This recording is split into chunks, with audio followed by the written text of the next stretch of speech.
আসসালামু আলাইকুম, সাতক্ষীরা কুকিংয়ে আপনাদের স্বাগতম। আমি আবারও চলে এসেছি নতুন একটা রেসিপি নিয়ে। আজকের রেসিপি দেশি মুরগির লাল পাতলা ঝোল। এই লাল পাতলা ঝোলটা খেতে যে এতটা টেস্ট সেটা আপনারা না করলে বুঝতে পারবেন না। বাসায় অবশ্যই ট্রাই করে দেখবেন যে কতটা সহজ পদ্ধতিতে আমি এটা রান্না করেছি।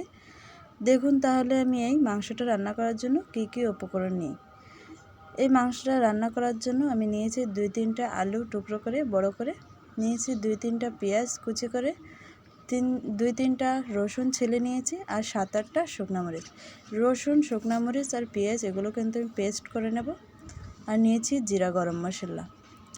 এবার আমি নিয়ে নেব কড়াইতে তেলটা আমি গরম হওয়া পর্যন্ত অপেক্ষা করব। তেলটা আমার গরম হয়ে গেছে। এই পর্যায়ে আমি যে পেস্ট করেছিলাম সেই পেস্টটাই আমি এখন দিয়ে দেব। এবারে এই পেস্টটা দিয়ে আমি ভালো করে নাড়াচাড়া করে নেব। নাড়াচাড়া করে আমি এটাকে খুব ভালো করে ভেজে নেব। এবার আমি এই পর্যায়ে মাংসটা দিয়ে দেব। মাংসটা দিয়ে আমি এটা খুব ভালো করে নাড়াচাড়া করে নেব। এবার আমি নাড়াচাড়া করে এই পর্যায়ে আমি পরিমাণ মতন হলুদ দিয়ে দেব,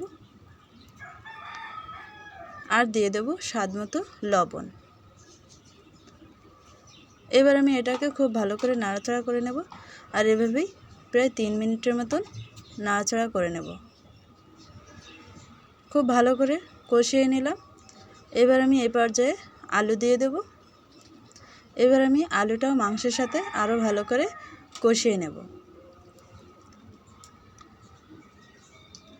আমি খুব পরিমাণ কষিয়ে নিলাম, প্রায় 5 মিনিট পরিমাণ কষিয়ে নিয়েছি মাংসটা। এবার আমি এই পর্যায়ে মাংসে পানি দিয়ে দেব।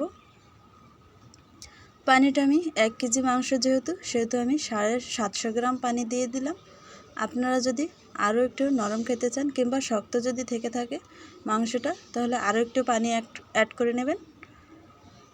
এবার আমি এই পর্যায়ে মাংসটা হাই হিটে চুলায় বসিয়ে দেব, আর অন্য সাইডে জিরা, গরম মশলাটা বেটে নেব।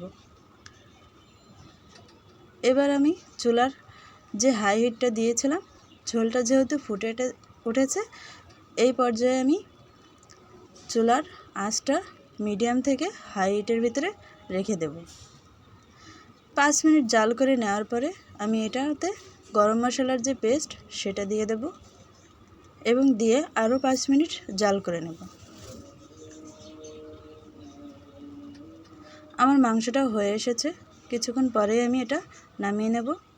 দেখুন আমার মাংসটা হয়ে এসেছে, নামিয়ে নিয়েছি, এবং মাংসটা দেখুন কি সুন্দর একটা কালার এসেছে। আপনারা যদি বাসায় এটা ট্রাই করেন অবশ্যই বুঝতে পারবেন এটা কতটা টেস্ট আর কতটা ভালো লাগে।